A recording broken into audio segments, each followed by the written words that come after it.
Where my NBA fans at? Pasok na sa Arena Plus! Tara na mga baller, lahat ng shoot mas smoother.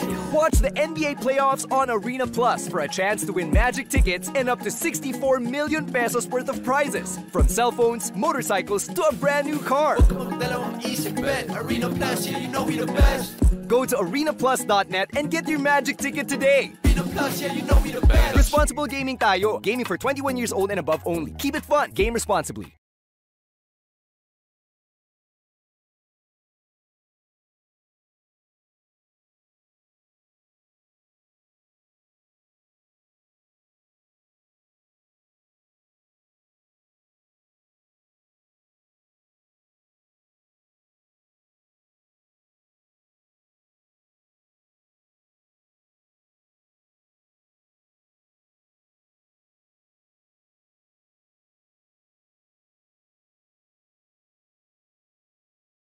Cheers, Miss Tabaglita!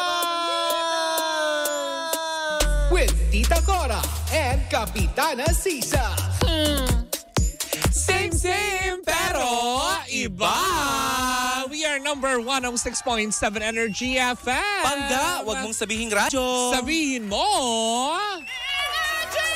Yon, ayan, habang tayo ay nabubungol. Oo nga. Nabubungol ka na ba, Mare? Oo.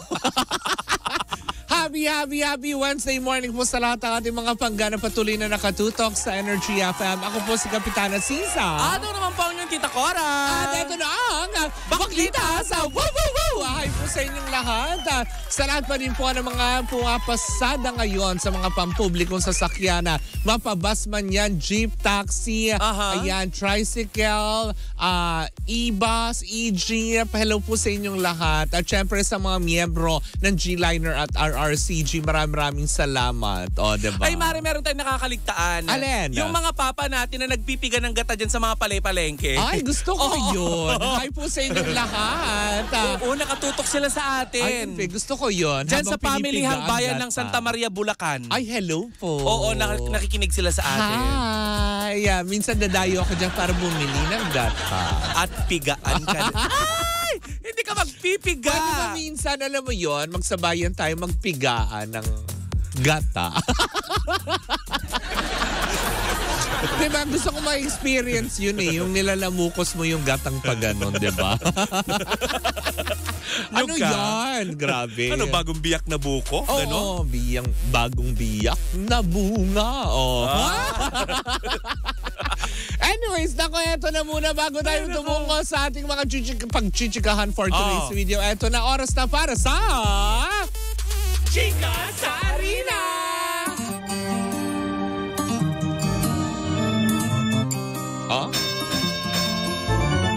Ayan na nga mga Marse!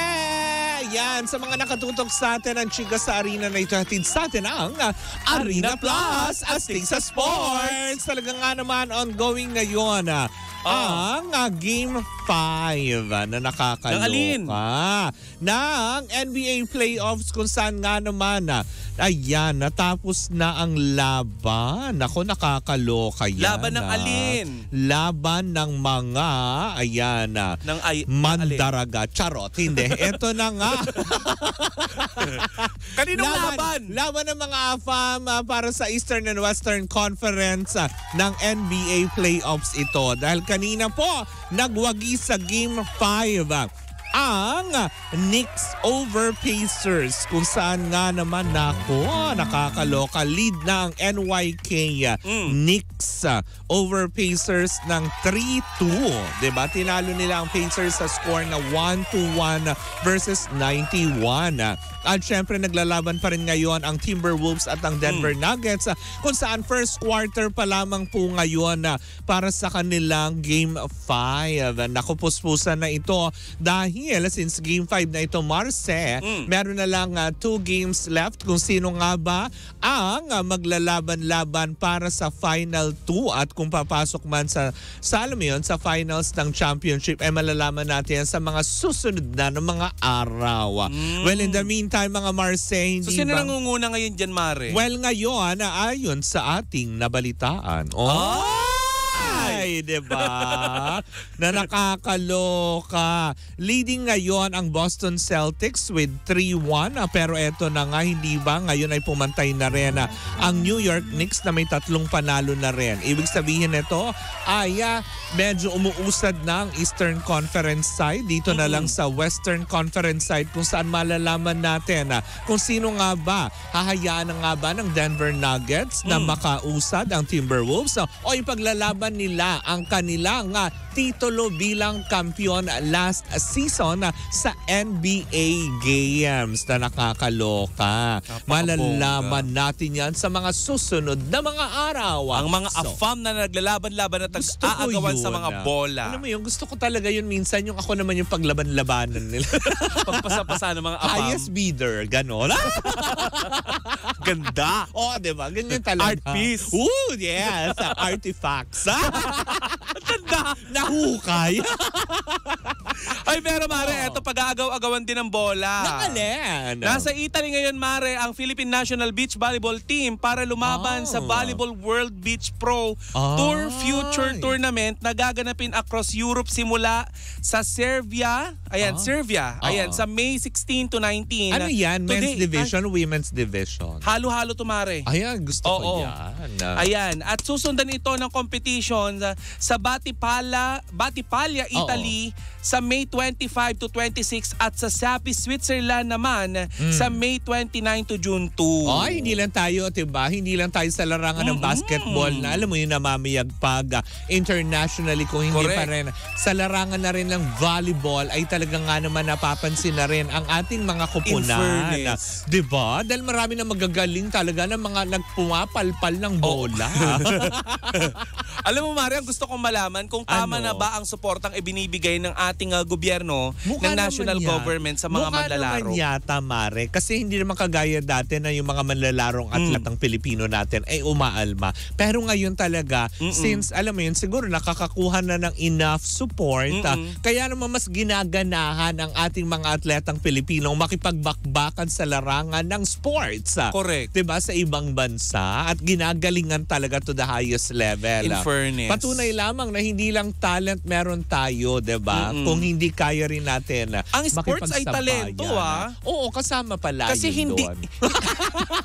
biglang nag-retract ng ano yung bakla. Oo, kasama pala. Talent sa pagkanta, sa sports, diba? So kung anumang bagay yan, helicopter, gano'n. Anong talent mo? Mag-helicopter? Mag-fencing, gano'n, no? Bakit? Uy, sa larangan ng fencing, napapansin na rin may mga tayo, Pinoy. diba? Ikaw, Mara, anong sports mo? Sungka. Mipaw, gano'n. Tara na, Mara, chismisan na tayo. Hindi sports. Pero, hindi sports? Ay, hindi sports nga pala. Ano ka ba? Isa ka din? Ang sungka. O ano? Tama ba? kasi kasama siya sungka, sa ano. kasama siya sa ano eh. Tama ba? Sa palarong pambansa? Siyempre mag-overthink na naman ng bakla. Hindi. Comment below kung kung kasama sa palarong pambansa ang sungka. Kasi ang alam ko, kasi parang part yun. Parang, sipak takraw. Diba meron chess, may mga ganon. Choose chess tournament. Sports yun, diba? Ang sungka? May sungka din. Ayan, i-check comment natin down mamaya. below, 'di ba? Tama ako dun eh. 'Di ba? Well, anyway, so much to our chika sa arena. Atin sa atin yan ang Arena Plus, astig sa sports. Nako, eto mukha yatang yung ating ichichika for today's video medyo napapalakas yata. Hindi na kupunan kung hindi yung tama. Ganon. Ano ba yan? Sino ba yan? May tama? Nakakaloka. Kasi nga naman, hindi ba, na medyo nawiwindang ang mga O-Towners ngayon. Dahil alam naman natin, ilang buwan na nakakalipas, buhat na mag-break itong si Sian Lim and si Kim Chu. At recently lamang ay talagang kanya nang ibinalandra ni Sian Lim yung kanyang bagong iniirog. Diba? Itong si Irish Lee ba yun? Si Irish Lee, yan, isang film producer. Ano, pero chika? recently lang, Mare, parang tipong diba, na nahihiwagaan yung mga tao na anong gustong palabasin ni Sian Lim. Tingin mo, Na Mare, siya ang victim. anong gustong palabasin ni Sian Lim? Diba? Hindi natin alam. Dahil sa recently concluded, dyan sa recent guesting nila, dyan sa Family Feud, last May 10, medyo, alam mo yun, may mga tao naman na natutuwa dahil syempre kahit paano nakikita na nila na medyo okay na si Sian. Pero may mga iba pa din na tipong, talaga ba? Every time may guesting, kailangan lagi pag napag-uusapan ng relasyon, hindi ba po pwedeng hindi lagi nakatuon kay Kim Chu yung patungkulan doon para lang mapag-usapan? Correct. Kasi para bang nangyayari, sabi ng iba na tipong, eto lang daw yung nakita natin na nakipag-break ka. Usually, di ba? Lalo pa sa mga side ng kalalakihan, na ito yung talak ng talak. Samantala daw itong si Kim Chu, di ba? Na parang wait naman na. Oo, pina-playtime nila sa Showtime. Kaya lang, parang dito sa side na ito, ay talaga ba? Kasi usually, di ba, ang lalaki tahimik lang? Oo, di ba? Tahimik lang sa umpisa. Kahit hindi mo kapilitin, meron ka bang lemon? Tarang tequila. Ano? Ano daw? Naububulol-bulol. Pero yun na nga, sabi ng ilan. Kasi di ba, na parang teka sandali, ba't pa kailangan laging idraga yung break up para lang mapag-usapan ka? Parang tipong talaga ba, in-expense na kay Kim Chu? Kasi si Kim Chu ngayon, alam, very quiet na, nakafocus sa trabaho. Although pina-playtime siya sa Showtime, di ba? Pero never naman niyang, alam mo yung kagaya sa kanya na, kasi napag-usapan dun sa Family Feud episode may katanungan ang mga tao na binabasa nila na kung sakali masasalubong mo yung ex mo, ano ang iyong sasabihin? Ano sabi si Sian Lim? Na parang sinasabi nga niyan, na sinabi nila parang si Colin Garcia kasi kasama niya doon. Na parang tama ba ako yung asawa ni Billie Joe Crawford? Yung Colin Garcia. Tama ako, di ba? Colin Crawford na siya ngayon. Di ba? Na parang sinabi niya, ay ako wala akong problema with the exes kasi lahat naman ng ex ko, friends ko. Parang sabi naman, nung time na yun sinabi na, ikaw ba friends mo? Hindi. Sabi? Hindi ikaw. Ako ba? Oo, hindi ako. Ang mga ex ko, may mga friend akong ex ko. Diba, pero yung recent, hindi. Hindi, wag na yun. Wag na natin pag-usapan. Kahit ikaw. Nanggigigil din ako doon. Hindi mo din gusto. Go. Tapos di yun na nga. Nung tinanong na nga si Sian Lim, hindi Gaza. Uy, nananahimik na Sian Gaza. Oo nga, bakit kaya, no? Tinanong na siya, anong sasabihin mo? Hindi ba dapat na tipong, dapat sasabihin mo daw sa ex mo na, hope you're okay, hope na makita mo na yung happiness sa ibang tao. Siya, anong sabi na parang niya? ganun. Bigla siyang binara ni Colin. Na sinagot siya ni Colin, nasabi mo na ba? Natameme siya doon. Naku. Na parang tipong gano'n. Na kaya tuloy ang tingin na naman mga tao na talaga ba siyan every time may guesting. Kasi di ba nung unang nag-guest siya kay Tito Boy. Di ba? Doon sa Fast Talk ni Tito Boy. Di ba? Napag-usapan din tungkol doon sa topic ng relationship. Napunta kay Kim Chu ang topic. Di ba? So ibig sabihin, Mare, yung mga gesture na ginagawa ni Sian Lim, mapag-imbita upang mapag-usapan yung dati nilang relasyon ni Kim Chu. Although hindi binabanggit si Kim Chu pero ang mga tao kasi napapansin lang na talaga ba kailangan laging pagrelasyon? Eto tayo, topic natin ulit yung recent breakup. Hindi ba kung nilathala mo na sa tao yung bago mong jowa-jowaan?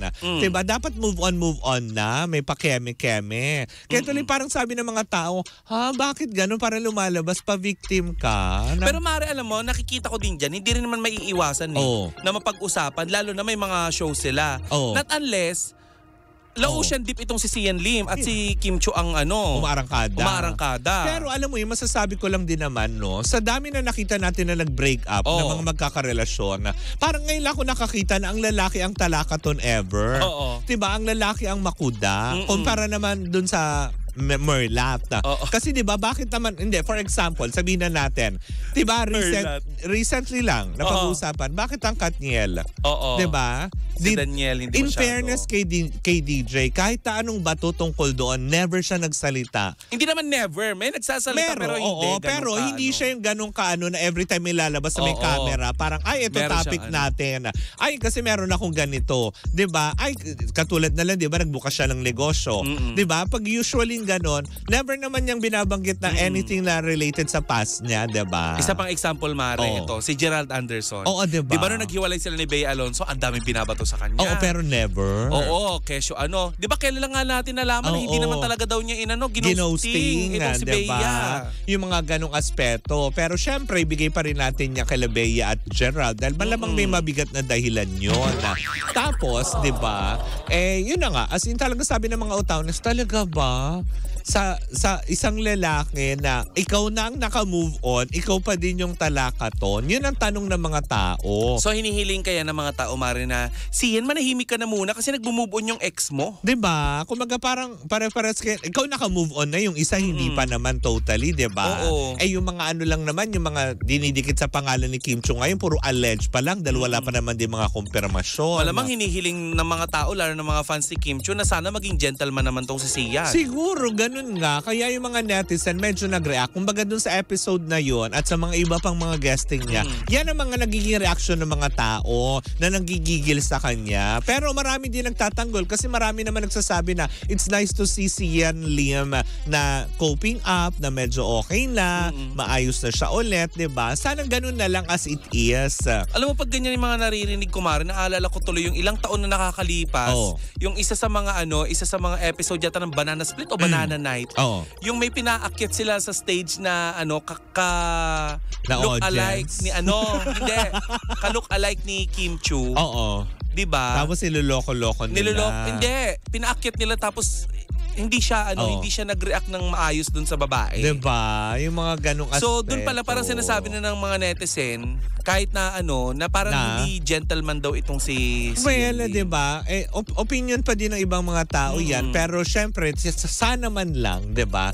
Matuldukan na. Kasi diba, napakita naman na sa madla, inamin mo na sa madla na okay ka na. Siguro, let's stay it that way na lang. Na happy ka na, okay na, diba? Na wag nang, every time, hindi naman may iwasan mapag-usapan niya na tungkol pagka na pag-uusapan at may topic tungkol sa breakup, sa ex, sa mga gano'n. Sila pa rin talaga. Oo, kasi 11 years is 11 years. Tama ba?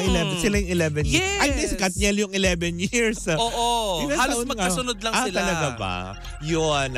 So, kumaga parang ilang taon man silang pinagsamahan, matagal pa din yun at may pundasyon yun na hindi basta matitibag, diba? Yun nga lang, Mare. Walang forever, sabi nga nila. Pero sana nakakasad lang na parang mag-iwan na magandang kwento. Oo, hayaan na lang din natin. Diba? Total happy ka naman na. We're very happy for you, Sian, diba? At syempre sa mga nangungutya naman, siguro hindi naman ganun yung intention ni Sian, pero nami-misinterpret. Pero siguro bilang lalaki na din, diba? I-respeto na din yung katahimikan nung ex na Merlat. Ganun. At saka hayaan din natin sa tahimik na Merlat, nakaganon. Ganon, nakahalukip-kip. Nakaganon. Tsaka? Nakahalukip-kip yung Merlat. Ganon. Hindi ko nagugustuhan yung nakahalukip-kip. Diba? Alam ko taga saan yung halukip-kip nakasuksok, diba? Yung ganon. Yun yung Tagalog. Lalo na kapag nilalamig ang Merlat. Oo. Diba? Ganon. Kasi yung lips ng mga Merlat nagbibitak. Oo. Kaya dapat laging may moisturizer. Dapat laging basain ang inyong mga labi. O ano sasabihin mo? Ang inyong mga labi. Merlayon. Ang inyong mga Merlayon. May buhok. Pag naman... Di ba yung Merlayon? Iba naman yun eh. Diba yung sa Singapore? Lion, tapos Merlion. Merlion, mermaid, tsaka lion. Natural, yung lion mabuhok naman. Gusto mo ba ng ganon? Paggalit yung ganon kahalimaw. Paggalit yung Merlat, nagiging Merlion. May buhok. Ano ka? Mais. Di ba mas maganda kapag kalbo ang Merlat? Ay, hindi. Hindi rin. Ikaw, kasi nagpapakababae ka. May problema ka sa kalbo? Ano? Di ba? Bakit? Shave ka, Mare, di ba? Oo. Hindi, pinaplak ko to everyday. Isa-isa. Sakit. Sakit na lang mo, Mare. Hindi kita kinakain. Pero at least, di ba? Moisture yung ano mo. Tama. Merlion mo. Merlion. Lagyan mo din minsan ng cream. Yan. Yung Merlay. Para sumunod yung buhok. Oo. Hindi kung saan-saan At nang hindi nag-half day yung Oo, kasi minsan 'di ba pagka walang moisturizer or Oo. conditioner, sabog-sabog. sabog-sabog. Kaya tuloy pag nakita mo, akala mo laging alam mo yun, galit. Sala nyo na itatawag nyo kapag dinagplansya ang tita Cora nyo. Merlayon. Yun. Pero kapag nakaganito, Oo. Merlat.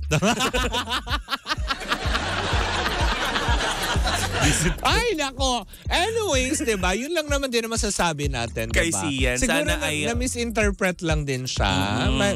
Probably masaya na rin siya for Kim. Pero yun nga lang, siguro hiling ng ibang mga tao na ibigay mo na lang muna doon sa ex mong Merlat yung katahimikan. Yung Merlayon. Oo. yung katahimikan ba? Tapos siguro yung hindi na lang ma-open up. Kasi break up yun eh. Na-open up yung Oo, Merlat. Merlayon. Gaganon niya, boom! Yun. Ay nako, kung saan mo mapupunta itong usapan na ito. Ayoko na. Anyways, ayan, sa aming pagbabalik nako, nakakaloka to Dayos Oo. level. Isang umaate ka bunga. Sayawan. Lucky number na naman. Sayawan at numerong hatid ni Bingbing. Ang Oo kanyang nga. Bingo Plus lucky number ay lalabas na sa programang Baklita sa aming pagbabalik yan para sa ating Bingo Plus panalo. Hatid Hatid yan pa rin sa atin ng Bingo Plus. Bingo sa saya, plus sa panalo. Muli po ako sa Kapitana Sisa. At ako naman po ang inyong tita Cora. And we are still Same, pero iba. Tuloy-tuloy pa rin po ang ating tugtugan. Siyempre dito po lamang yan sa number 106.7 Energy FM. Pangga, wag mong sabihing radyo. Sabihin mo!